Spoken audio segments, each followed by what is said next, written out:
There you go. All righty. I always have to check off on my little list because I'm not tech savvy, so I'll be done forgot something or mess something up.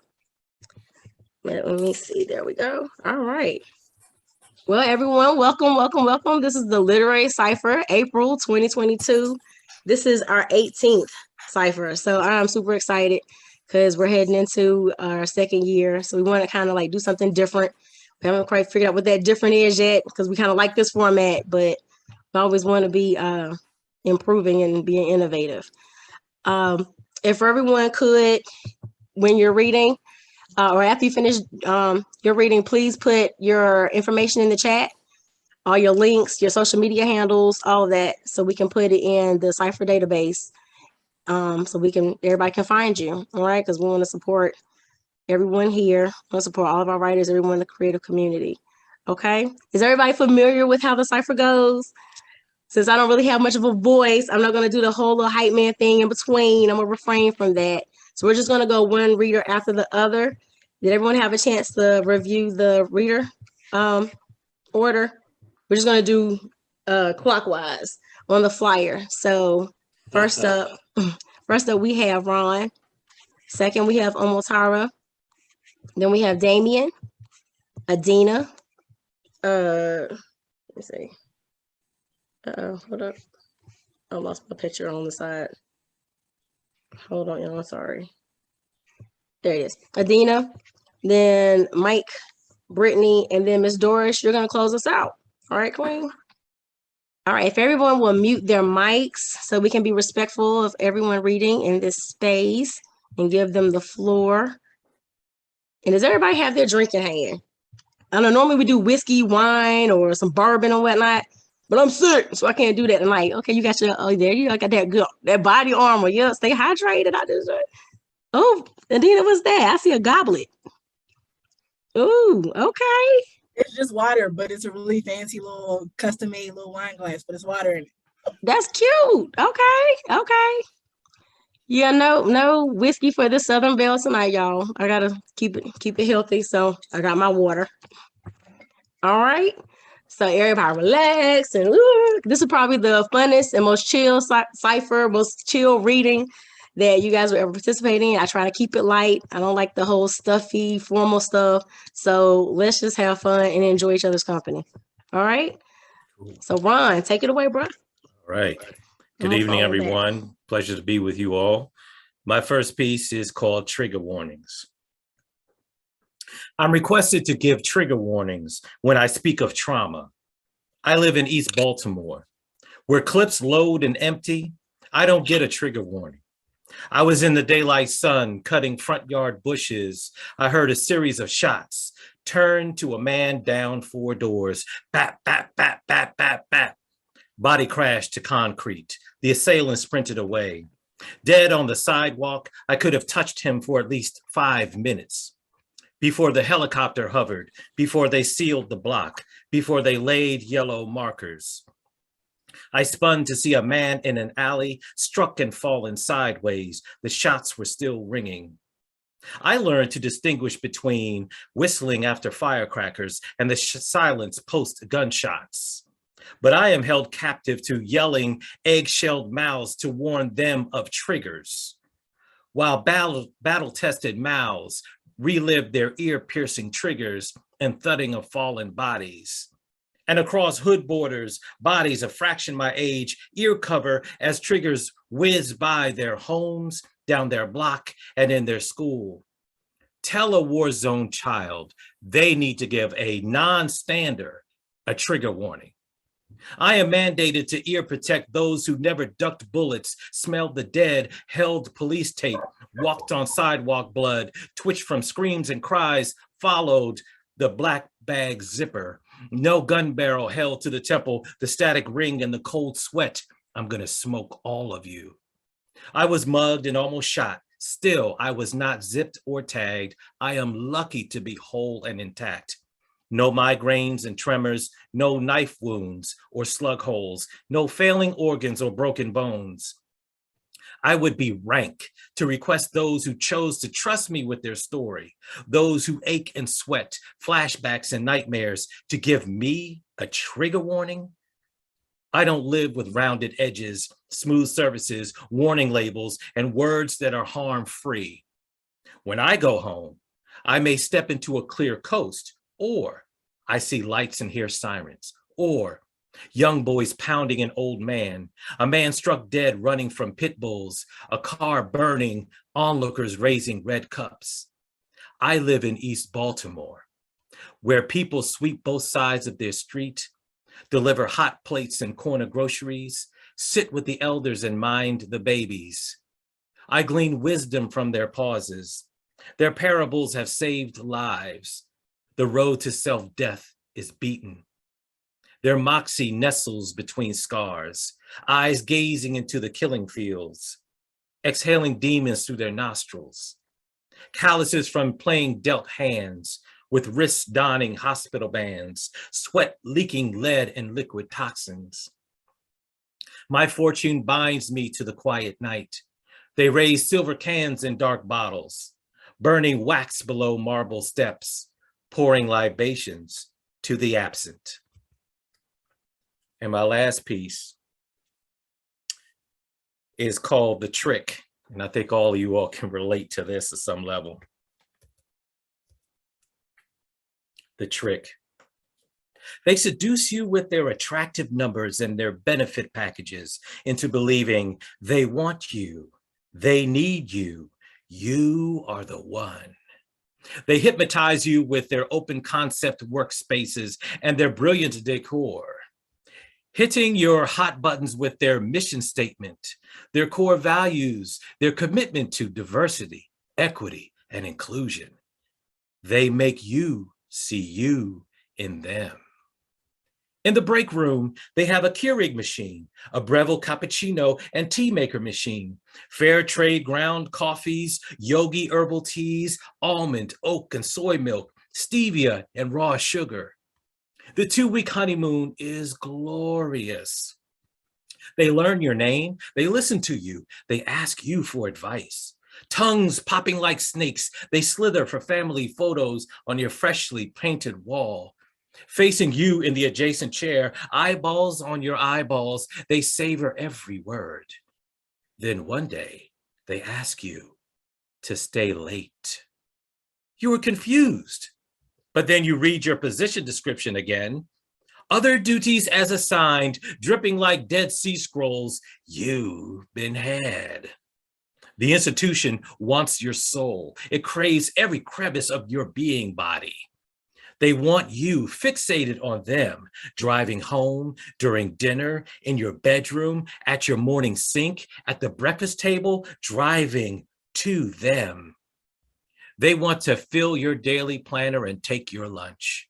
They want to crack your egg and eat your yolk. They want to suck you like oysters and drown you in beer. They want you pig sweating, jack jumping, and ball juggling, so they can parade you in front of their profit, nonprofit, corporate executives. You need snack food, Chinese balls, and an inhaler in your desk so you can keep your Zoloft for the real panic attacks. Each month you lose pieces of you like cookie crumbles. By year 1, you are muttering to yourself like Milton in the movie Office Space.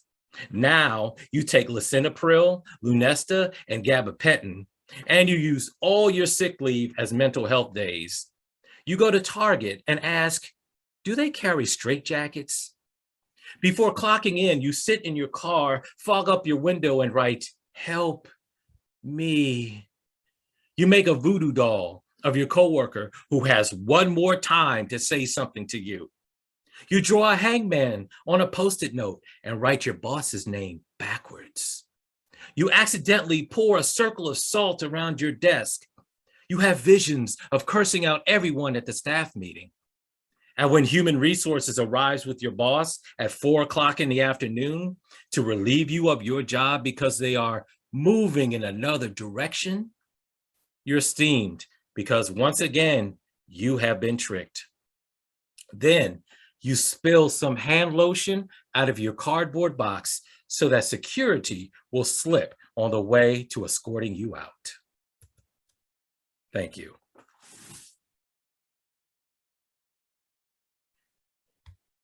Yes, Ron. I love it. I love your energy when you read. My name is Hello, Ron Kipling everyone. Williams, and I approve this message. Love it. Okay, now I'm trying to be tech. Let me remove the pen real quick. There we go. All right. Let me go this way. Don't mind me, y'all. All right, there we go. Next up, we have Omotara. Spare me your thin tidings. Bring round your unsolicited fats, your baby fat, your tired fat, fat of the evening tide, fat of the early worm. Bring me that stubborn belly, fat of the unspoken, underserved, and unrequited, pocked, pummeled, puckered, long fat on fat on fat, fat. Flesh that responds to touch, jiggles at the suggestion, a provocation of fat tested to withstand the fallow ire. Please don't mention the memory, the muscle memory without the tensile tenure. Long live the cross-legged splendor of fat privilege. Oh, slender stride. Whom do you comfort with your ease? Whose borders drape across your back? Clawed my way out of your clean love and into the world's fat shine, world that works to burn me. I stay alive and well, rounded at every corner. Keep your thin spectacle, your airy hula hoop, fat of the forgotten republic. I lift you out of the shade. Let your contours spill over with light. I offer not the lemon, but the sour grove as heaven. So that's Bodies Like Oceans. I don't know about you, but I grew up with a lot of music videos. I'm a Pisces, so for me, that was like daydreaming endlessly during the day. So this one's for Janet Jackson. You don't know what you've got till it's gone. After a Mark Romanek video with Janet Jackson featuring Q-Tip and Joni Mitchell. We pivot like we pray. For no gaze, only black shines in its darkness and light, by which I mean on and on and on, like steam. Music be how the message bodies to the sky, is what I see in Janet's smile. She, brown and glittered golden, leathered and cool. Q-Tip on the beat, and Joni Mitchell never lies. Black be the thing you can never quantify. Catch us kissing and mending our bodies in the blue black. Catch us blasting and dirty whining in the lamplight. The summer, Miss Jackson teaches rhyme to hug its own line. My back bending, twisted all that time towards sorrow, waiting for my song to arrive. So, you know, a bunch of us have probably taken workshops for better or for worse. I think it's all for better, no matter what the experience is, no matter what you have to overcome. And sometimes the workshop teaches you a lesson that you didn't anticipate. And really, that's the beauty, right? This poem is called After the Famous Poet Repeatedly Uses Fat as an adjective to describe anything that offends him. I pull him aside on the last day of workshop. Thin with disgust, fat with wordless joy and patience. Thin like the opening of the gate, you pray you'll make it through. Fat, like the other side. Fat with pubescence, with moonstone or pearl. Thin protection. Fat as the ripe earth before it was turned, the black soil, a dense fruit, unwavering. The fat trench of the womb you share with your sisters. Fat like forgiveness and God's grace that delivers you from the enemy of yourself. Proper fat. Fat like a second, third, and fourth chance, as the number of tries it takes till you finally get right. But don't mistake generous for infinite. Every abundance that can be chewed can be expelled. Fat like the girl you always knew you were, the fat redemption, hope, the innocence they couldn't kill, swells with its daughter. This is the poem I wrote after my grandfather died. My mother's nerves are shot. A nerve is a shot. A shot is an arch. My mother is an archer. The archer breaks the dead branch dead. Dead branches rot, rot from the bark. My mother's nerves bark, shot through death. Death peels her nerves. Death is an archer. Death shoots rot, just misses her. I see her tremble. Moss greens her bark, greens where she trembles. Where there was death, fruit grows. The fruits of death. Fruits moss the branches through the blinds where she trembles still. I want to thank LP for the invitation, and it was so good to hear all of you. I'm going to read one last poem. It's after a photograph by Alvin Baltrop, who is an amazing, undervalued, now his work is being posthumously celebrated photographer. He took a lot of photos of what was known as queer subculture at the time, 70s and 80s. He was an extraordinary man, Alvin Baltrop. I'll drop a link about him in the chat. This is for him. Pier 52. He looks through the wound of my life like it's light. So I let him. The last cube of ice outside the tray where I found him. My lover melts atop this brick as if it's our last whiskey. You couldn't miss him. His brown, more fragrant, more dangerous than whiskey. Nothing lasts of promise. Such is the promise of light. Not even day breaks between us. Black joy cresting over and over the summer sun, kept a spiral of his hair in a box like a favor. His favorite pair of trainers, the taste of his lips where we first kissed, where we first blissed. I couldn't, though I tried to keep him. Wouldn't keep still nor true. Keep up. How could he keep me when he refused to keep time? Didn't keep me in compliments. Was I supposed to keep sweet? Look, we discovered day like it was fire, flesh like empire, touch like bloodlight.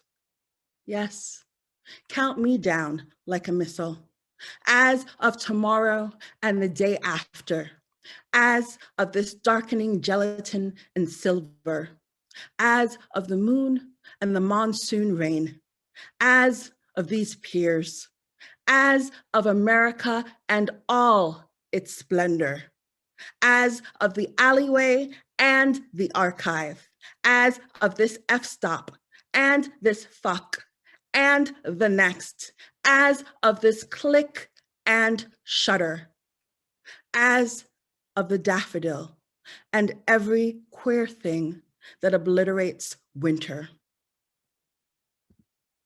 Thank you.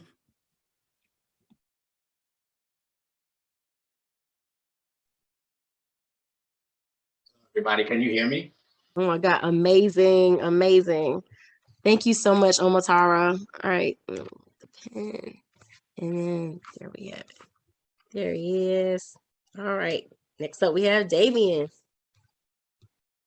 All right. I want to say I've been a fan of Omotara for years, and I think LP set me up by making me go after her. But you know, I'm gonna try to keep up. Got this. I'm reading from my book, Learning to Quote Myself. The first poem is called Park and Lex. She takes leftover caviar, portobello mushrooms, and fresh bread crumbs to feed Park Avenue pigeons. Class only exists in schools. I, false start out train doors, late for Professor Levy's class, dash past water bowls placed outside restaurants for dogs in affluent neighborhoods, decorated with unprotected people I call marathoners. They can't outrun hunger. Their walkway revolves like treadmills, leading to a doorknob that doesn't turn. And they, speaking for others without permission is rude. Ask them yourself. I've been rude enough. Thank you. The next poem I'm going to read is called Speaking for Others.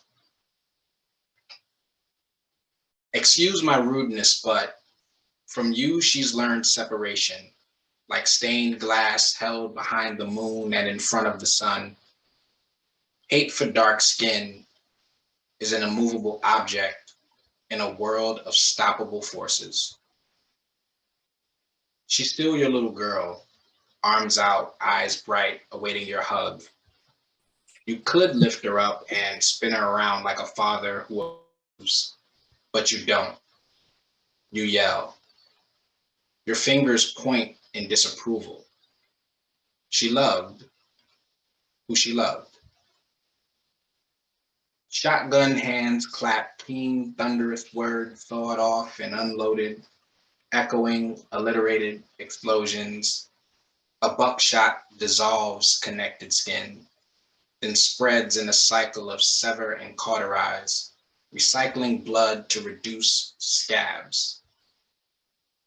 An external insult leaves internal tracks of invisible tears, while neither father nor daughter sees, fleets of silence as horns honking for help. Can disowning a daughter ever be a father's accomplishment? Patiently, she whistles like a tea kettle of pain, wails unheard by those left deaf due to the blast after the creaks used to ignite the bang when he slammed doors.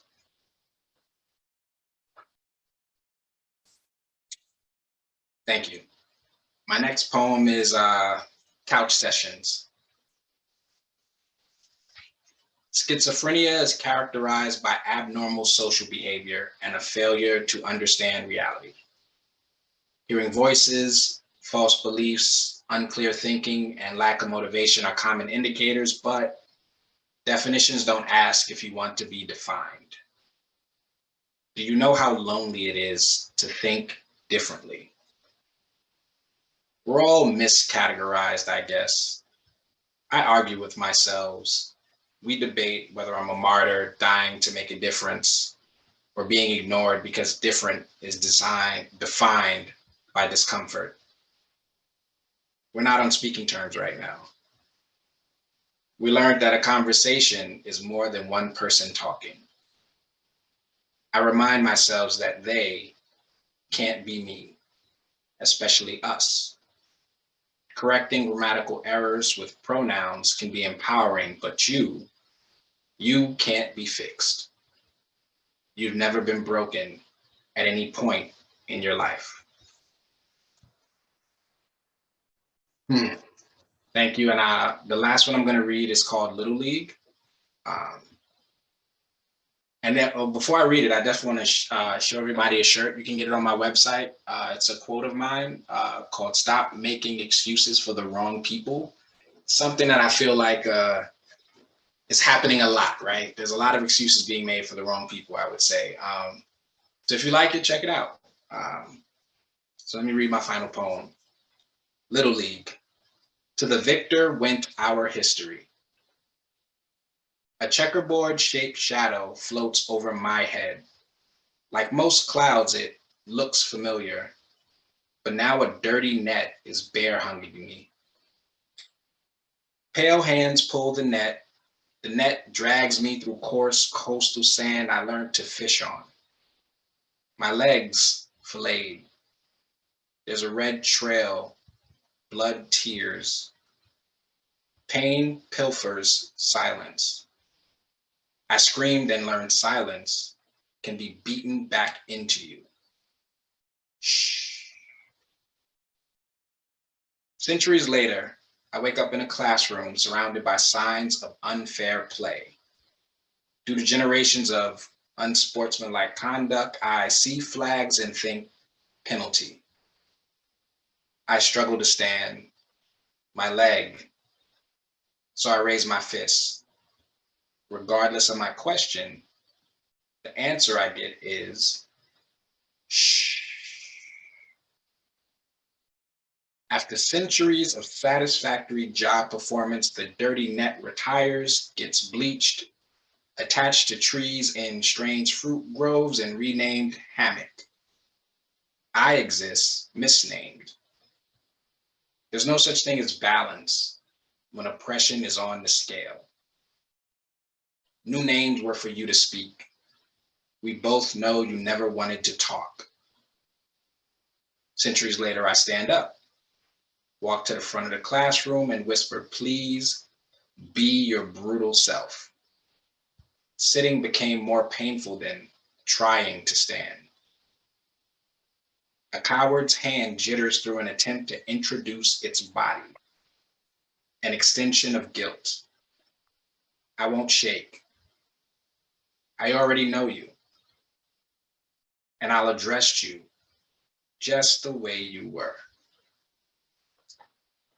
Thank you very much. I'm going to put my website and my social media. Anybody, I'm an independent author, so if you purchase a book, I will sign it and you'll get a signed copy directly from me, especially if you check it out on my website. So thank you all for having me and looking forward to hearing everybody else read.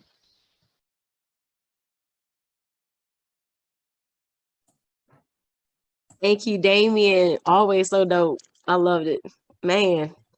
All right. Next up, we've got Adina. Don't mind me, y'all. I'm just trying to be a tech here. Let me go ahead with the little pen thing. Woo, got it.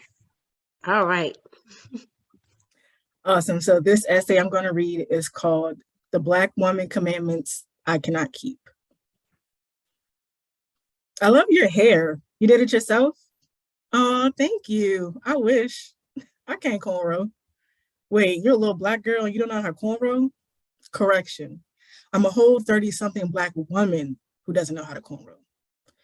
The exchange between my coworker and I is the epitome of Black girl magic with the side eye of really, auntie? Here we are, two brown women in the office pantry donning a similar French braid hairstyle, discussing the joys and pains of natural hair. Hers, beautifully gray. Mine, one pack of expression 1B. I can braid, it just won't stick to my scalp, I assure her. I'm still falling from amazing grace.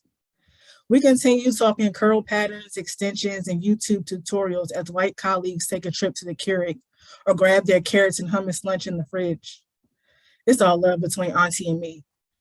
Until I walk back to my desk, reminded of another thing I can't do well as a Black woman. When moments like this strike, I turn to a place of public solace. With the stroke of a few keys, I learned there are others like me. Brave souls who comment on culturally unacceptable posts, outing themselves and their lack of abilities. Together but apart, we are in jeopardy of having our Black cards revoked. We are Black women who grew up with other Black women and for whatever reason don't exactly follow all the commandments of being a Black woman. Commandments, what commandments? Thou shalt have rhythm.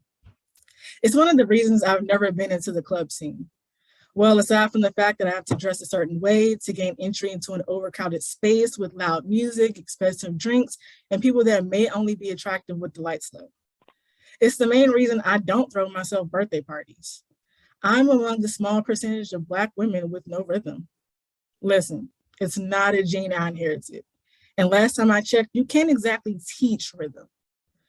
Cue the video circa 1992 of me in a white fluffy dress with purple trim and Shirley Temple curls, hopping around a dance floor like a rabbit. I'm 6 years old and my mother just married her husband. My best friend Tiffany is center stage shaking what her mama gave her to Michael Jackson. Mine is laughing her ass off.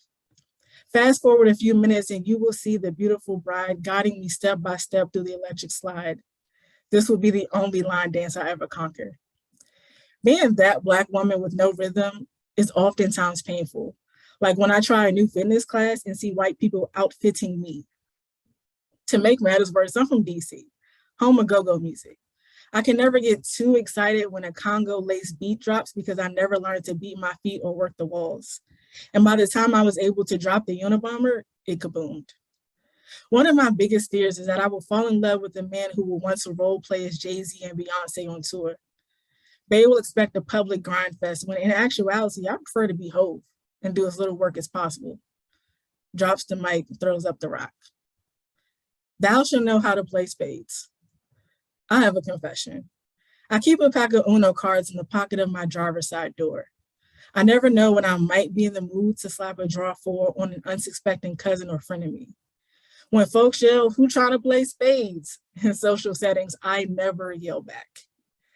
Tell Feather Tiffany tried to teach me when we were kids. We sat on the stoop in front of the apartment building, legs spread wide with sunflower seeds and cards in the middle. She did the best she could, given it was only the two of us. I was too busy licking salt from my wrinkled fingers. Tiff, again, got it from her mama.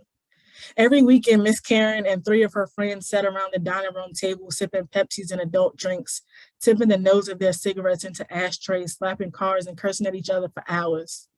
By the time I went home, if I didn't spend a night, I had no clue which pair won and which pair were no longer friends. People undoubtedly question your Blackness when spades is involved.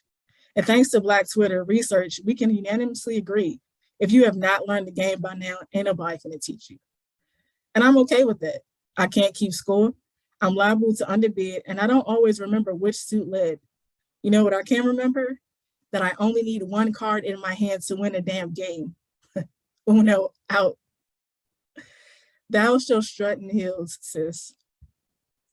Just before 2019, I received a text from one of my cousins, and it went like this. Hey, cuz, would you do me the honor of being at my wedding party? Hey, word? Question. Do I get to choose my own shoes? LOL, I don't know. It'll probably be sandals. Well, I humbly accept, only under the condition that I don't have to wear anything over 3 inches. Laughing, crying emoji, but no, really. Listen, me in heels is like watching a big overgrown baby who just started walking. It's embarrassing. I've tried the heel life. I don't like it. The pain is not worth the pleasure, especially at 1 a.m. as you walk through a landmine of gravel back to your best friend's car after a sweaty, uneventful night of clubbing and wasting $50 in admission and drinks to get hit on by no one fine and fabulous. I'm known for swiping left or dating profiles of men that demand their lady be feminine or can match my fly. It's code for sexy dresses and high heels. I marvel at those who do it effortlessly. I also want to fight them. There are little humans and men who do a better job in a pair of pumps than I do. And I don't like them either. But then I go in my closet, pull out my favorite pair of Nike Air Max, Chuck Taylors, or not quite to the knee boots, and all is right in the land of flats. Thou shalt cook like somebody's grandma in them. My grandma on my daddy's side was that Black overweight grandma with flabby arms who could burn in the kitchen. Her desserts were amazing, never boxed. Her sweet tea was perfect with every pitcher, and her macaroni and cheese was legendary. Naturally, grandma's daughters and most of her granddaughters took after her. I was the exception. On my mother's side, my granny was all about baking from scratch. Unfortunately, by the time I was old enough to learn the art of her homemade biscuits or peanut butter cookies, she was relocating to areas where Black people did not reside. Her eldest, my electric slide instructor, would put her own culinary stamp on things. I watched my mother go from feeding me peanut butter and jelly sandwiches or pancakes for dinner to perfecting a pull-apart pot roast for 4. Say that fast 5 times. By the tender age of 29, when I moved out of my parents' house, I learned none of my mother's secrets. While she was standing over countertops, seasoning grocery bags of flour or cleaning a sink full of greens, I was in my room doing everything from watching basketball to writing English papers to taking naps. Now I'm 40 minutes north in the suburbs, fending for myself. Mommy, what'd you put in your meatloaf? I phoned home one Sunday. Child, did I not teach you anything? For everything else, I Google or wing it to my finicky taste buds. I perfected my office potluck quiche, seafood Alfredo, and anything I could throw in a crock pot. I've also scraped burnt honey garlic pork chops from the pan straight to the trash can. I dare not attempt to make my late grandmother's mac and cheese. And if I can't squeeze the cookies from a roll onto a cookie sheet, then forget it. I no longer volunteer to bring beverages to family functions. I've gone green. It's hassle-free. Black people do not turn down money, and you can't gentrify it with raisins. Being a beautiful Black woman is lit, and it's hard. It's even harder when the ancestors are looking beyond the sun rays trying to figure out what the hell happened to you.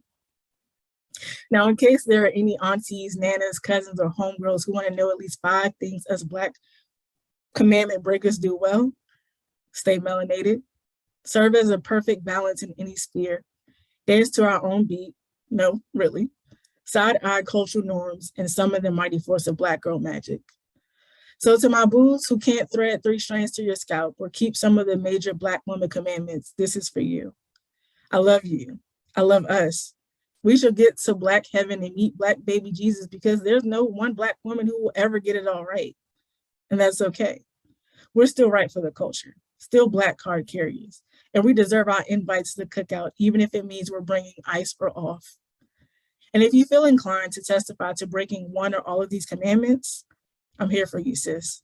The doors of the church are open. Thank you. You guys can find me at adinatherewriter.com, ADINA thewriter.com, as well as on social media, Instagram at Adina the Writer, and you can find me on Facebook as well. Thank you, LP, for extending the invitation tonight to join the Cypher, and thank you guys so much for tuning in. Adina, girl, all of that, all of that. I can relate. I can't play spades either, and I cannot cornrow. Like I always underbid. And I cheat. Don't even know I'm cheating. That's how bad I am. Yes, everything. That poem was everything, sis. Thank you. All right, next up, we've got Mike. Hey, thanks, sir. Thank you. Thanks, LP. My first poem is called Night in Chicago. In the night, I will trudge 8 blocks in the snow to the stern lake. In the night, I will wander among the shoplifters who are shapeless and lost. In the night, I will illuminate the barracuda-faced men gentrifying the West Side. In the night, I will skate down alleyways, serpentine and slick. In the night, I will drift among the barrels of discarded merchandise. In the night, I will shrink my presence to no more than a single integer. In the night, I will gather a soul assembly and converge on the Dan Ryan Expressway. In the night, I will scramble my array of vegetables and street smarts. In the night, I will defend my rights as wind hangs icicles on the pizzerias and elms. In the night, I will burnish a reflection that is perishable and unafraid to drown.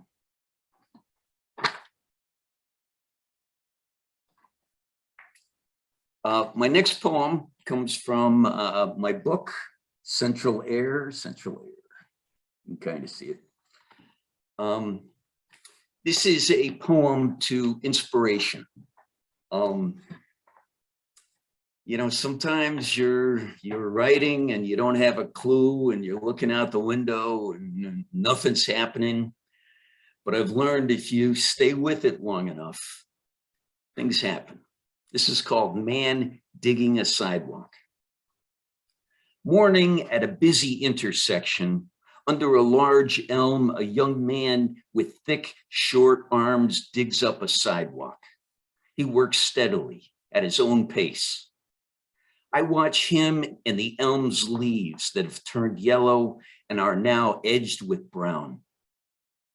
A teenager walks past the young man and over the mounds of dirt. She leads a chihuahua that is dressed as a honeybee. The morning's light pours over the girl and her dog. As they climb another mound of dirt, the dog turns to me and says, "Don't fuck with me. I'm capable of anything. I am boundless." These are the early days of autumn. The mind soars.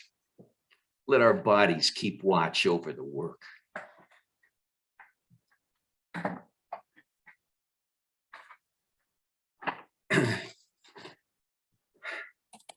You know,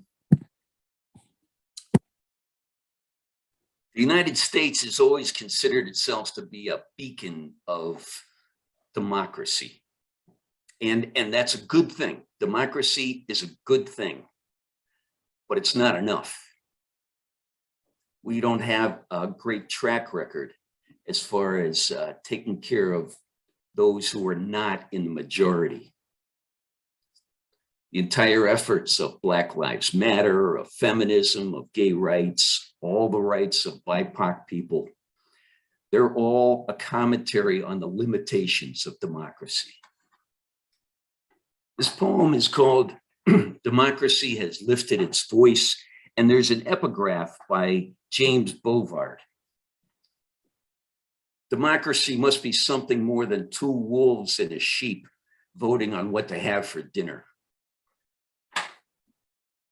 Democracy has lifted its voice and boarded its windows. Democracy enters the room, all rise. Democracy is a bag of M&Ms without the blue ones. Democracy stands outside your window singing sweet songs of love. Democracy has chops. It dances at bars, has too many Manhattans, tells you it loves you. It tails you through department stores and through the iron gates of its asylums. Blessed are the poor, but let's table that for another meeting. Democracy, your assembly halls are filled with tears, chamber of dicks. Democracy must defend itself against other democracies, Chilean democracies, Guatemalan democracies. And watch out for those pesky domestic democracies with stockpiles of semi-automatic weapons and homemade baked goods. Democracy stands outside your door, blowing leaves off your lawn, while a democratic brick is flying through your window.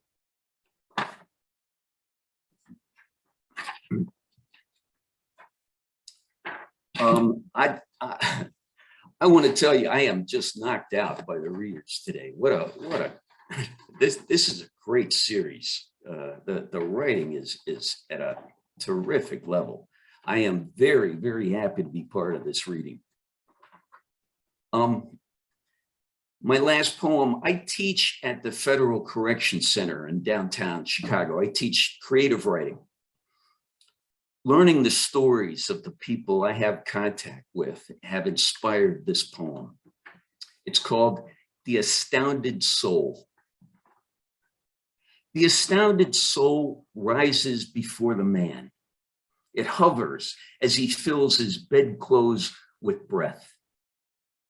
It hovers in place and in the ecstasy of being part of everything that lives and is. The soul returns to the man who awakes to the bitter struggle he calls happiness. He pads to the bathroom, not wanting to wake his new love, then past the children asleep on the floor. needs to kill pigs, or fix garages, or semi-automatic weapons, or bless those caught between gunfire, or prescribe antidepressants, or wrap the knuckles of those too slow to step back from their prison bars, or grow the wealth for those who have the wealth, or make porn, or dig posts, or clean bathrooms before breakfast, or look for work, or steal painkillers from his coworker's purse, or gamble on the L, or grow beans, or teach poetry.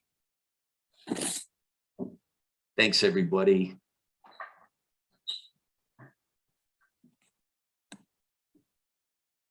Yes, thank you, Mike. Beautiful work. I love it. I love it. And I dig that book cover too, by the way. I like that. Central There Air. it is, Central Air.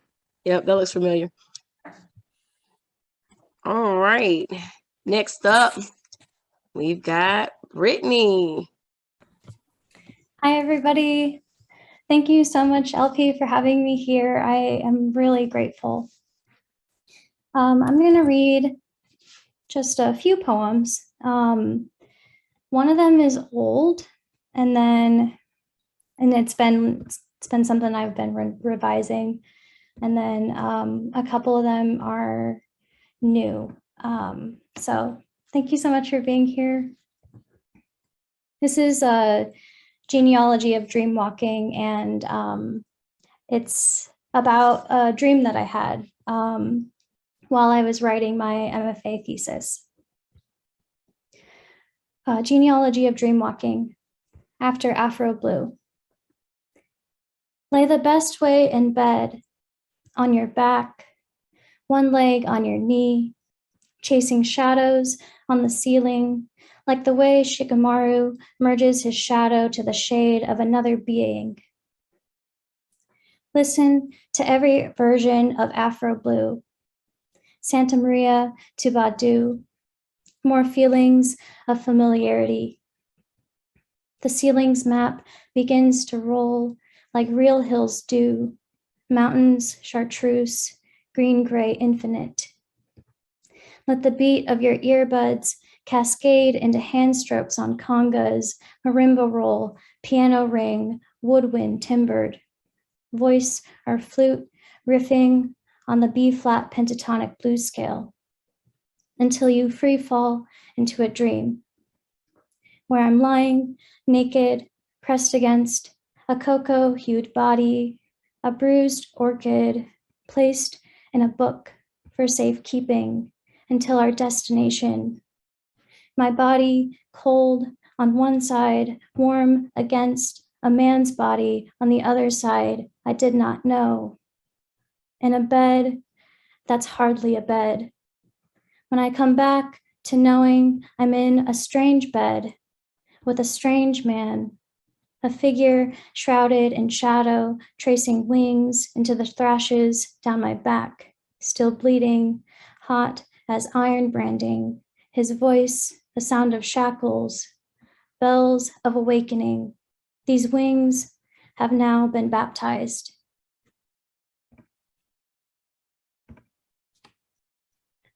Okay.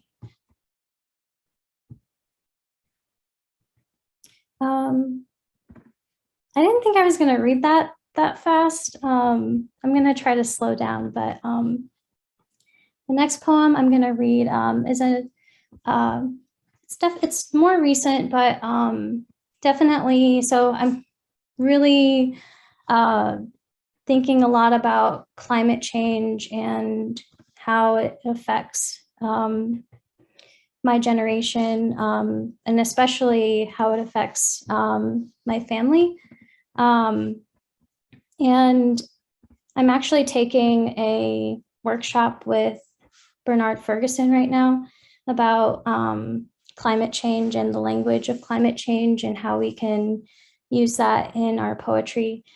And I'm going to read a couple poems that I've written for that workshop. And I really, it's really been amazing because poetry really can make a difference and can really contribute to just like climate change education and inspiring change.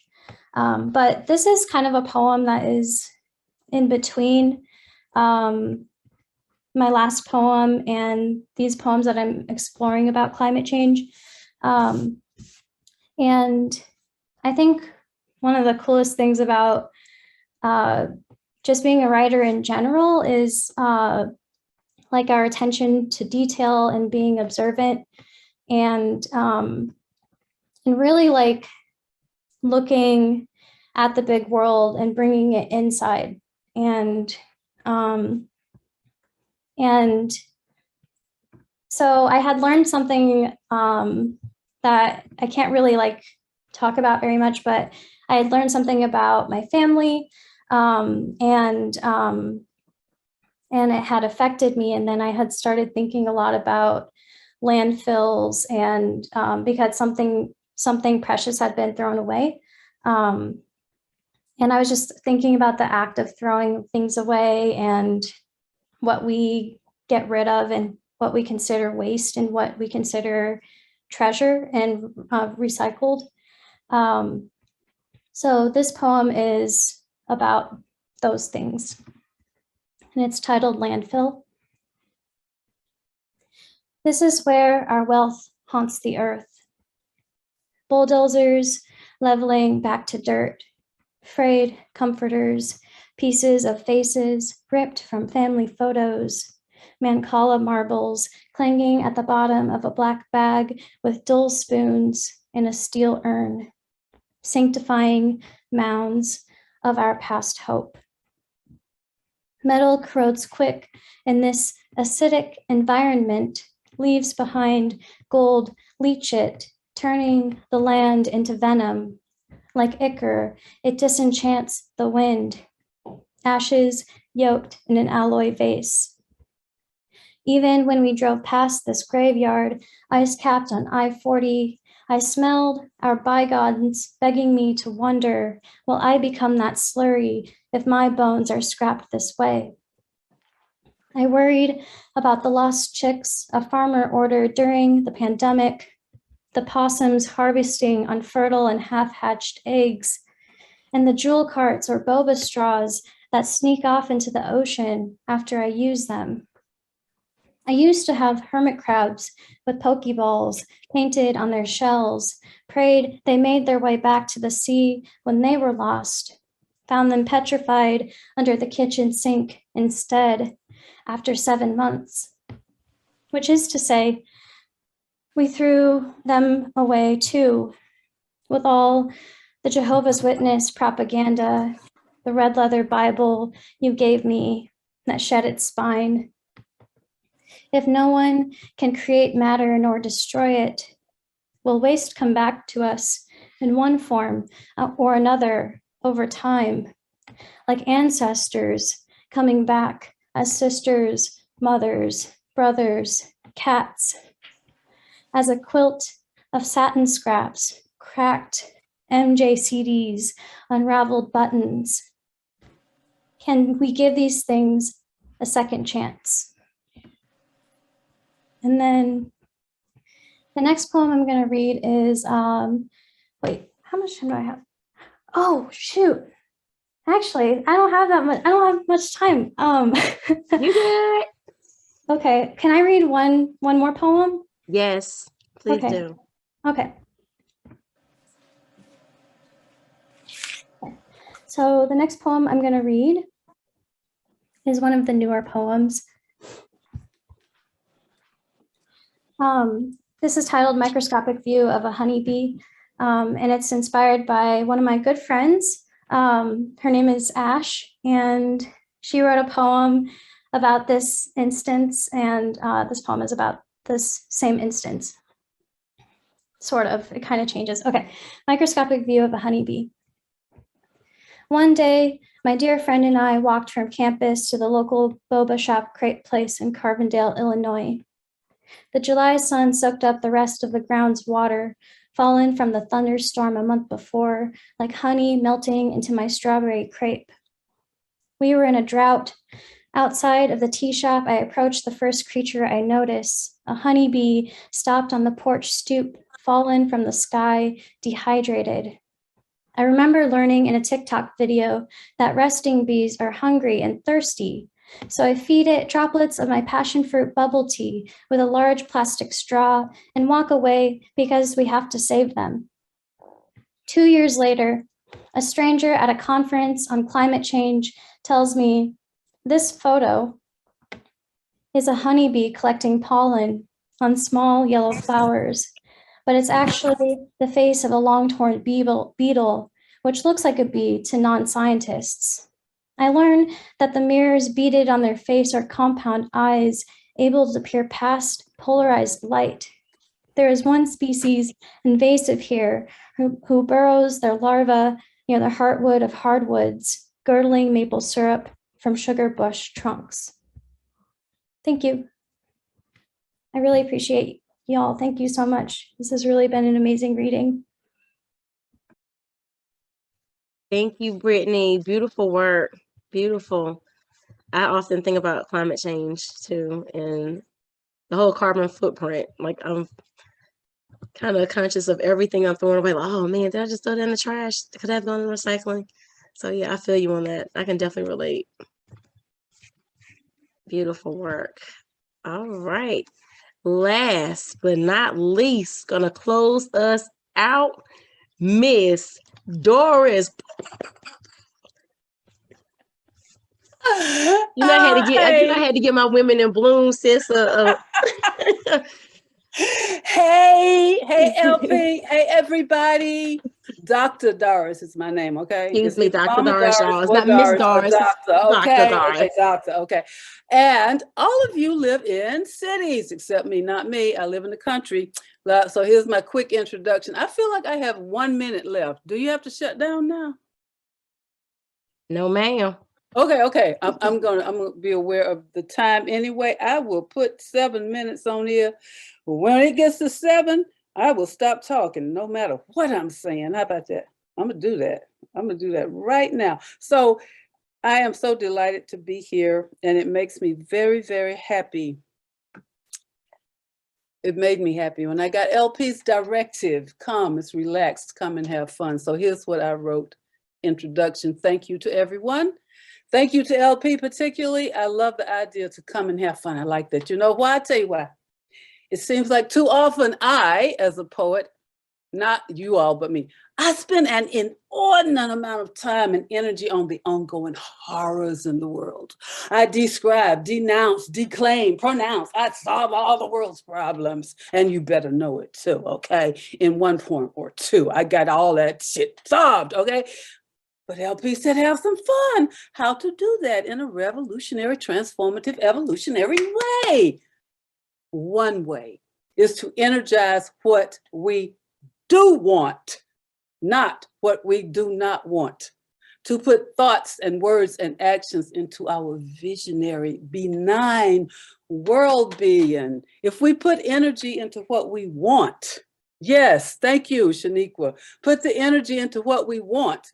We can mutually enjoy each other in affirming self-created spaces. We can reshape worlds, homes, friends, politics, universe, multiverse in our art, Nomo, the power of the word. Oh, excuse me, y'all, I'm 73, okay? I done solved most of the world's problems when I was 22, okay?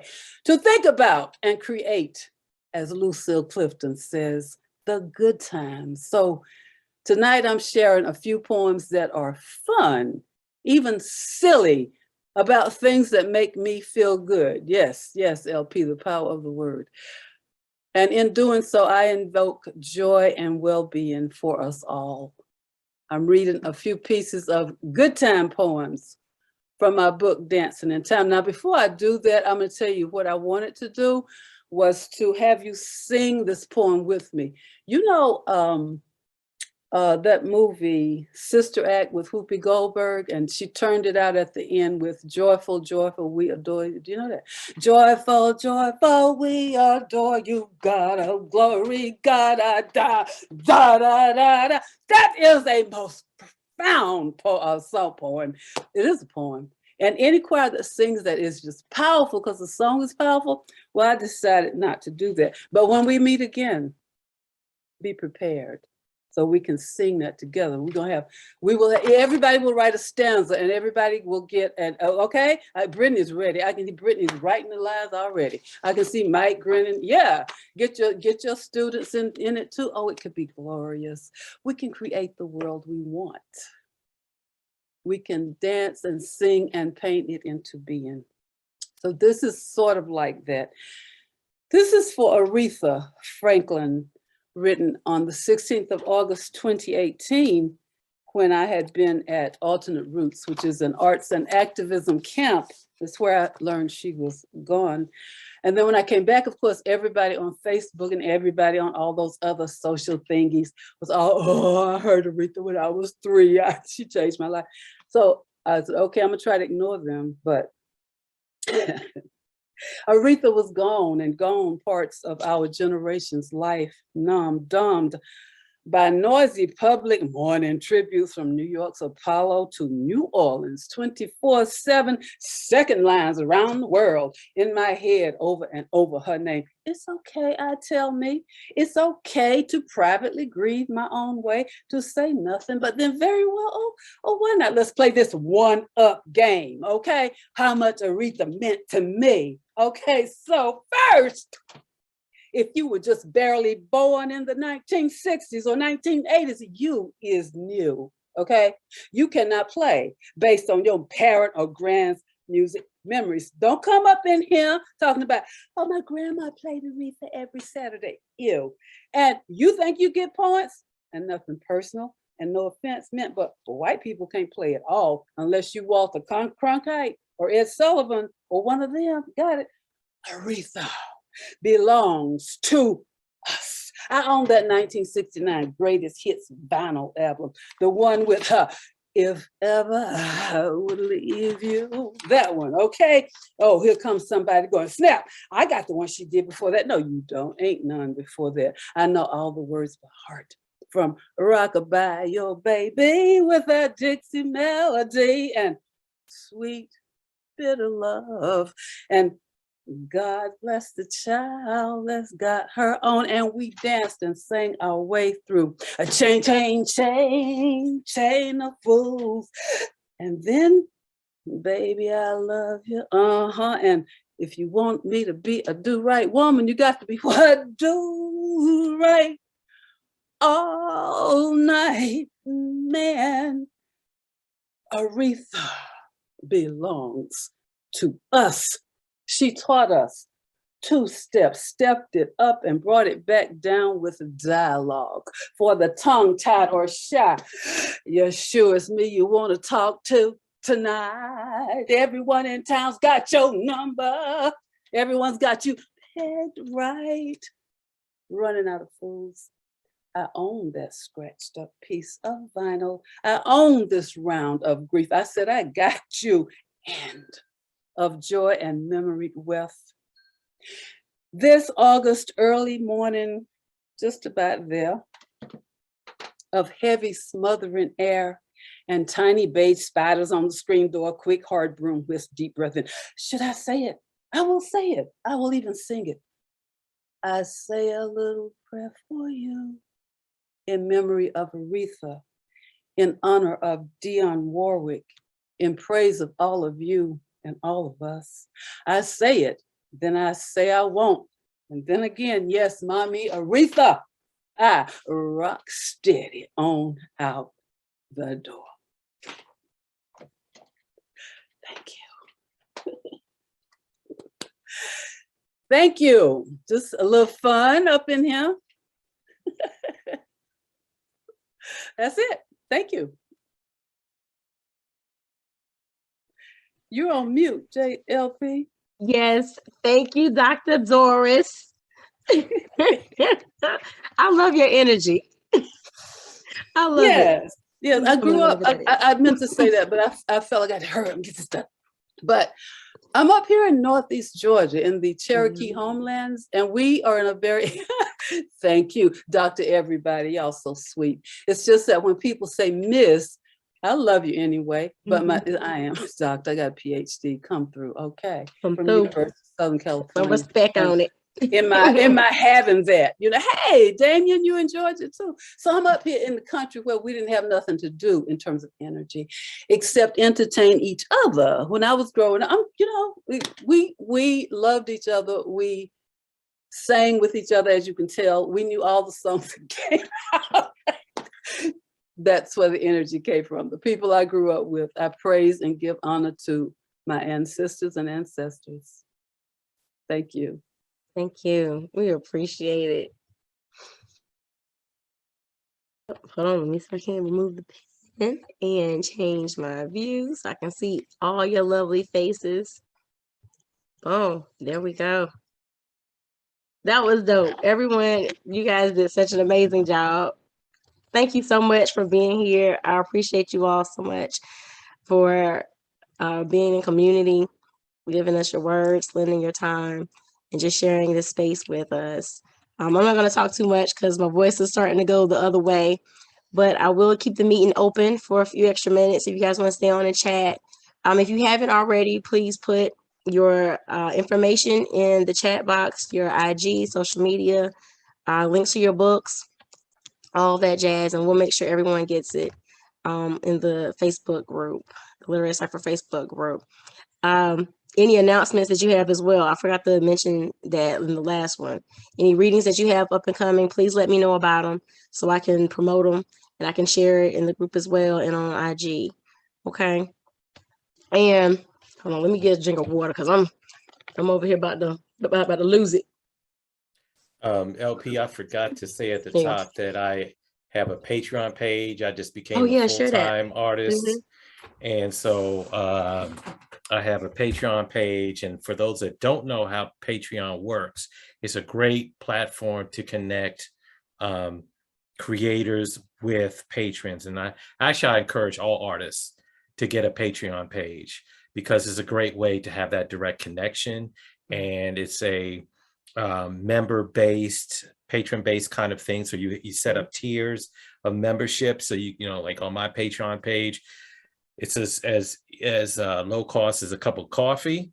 As I say, low cost as a cup of coffee to your favorite lunch. You know, from $3 to $20 a month, you can enjoy all the wonderful spoken word and blogs and short stories and workshops that I do. So yeah, Patreon, www.patreon, which is patreon.com/Ron Kipling Williams. And I would say, particularly in this day and time when people are losing their jobs, they're getting downsized and making life decisions, and they really want to do their art full time, I would highly encourage all of you to get a Patreon page so that you can directly you can get a source of income, and you know, where your audience loves to get the behind the scenes stuff with you, you know, wants to know the method to your madness, if you will, that you're able to share that with them. You can do all that on Patreon. So thank you, Ron. Did you put yours in it? You put it in the chat? Yeah, I put it in Okay. the chat. Yeah. All right, I'll make sure I share it in the group too. Thank you so much for that. I'm always looking for other stuff, even though I'm not tech. That's what I was telling Damien. I'm not tech savvy at all. So any other platforms, any other way that you can get your work out there, be in community, other ways we can connect, I love it. So yes, thank you so much for that. Let me see any announcements that I have. The next cipher is May 19th. So please feel free to drop on back through here. Once you read for the cipher, you are always a member of the cipher, and you are always welcome to come back anytime. Please tell your writer friends, send them my way. I would love to keep this thing going, and I can't do that without people reading. So by all means, send them this way. We have a good time. It's always fun. I'm always about promoting and supporting other creatives, so they have a very safe place here. All right. I'm going to conclude. You might want to stay on the chat. I'm going to be right here. Other than that, you all take care and much love.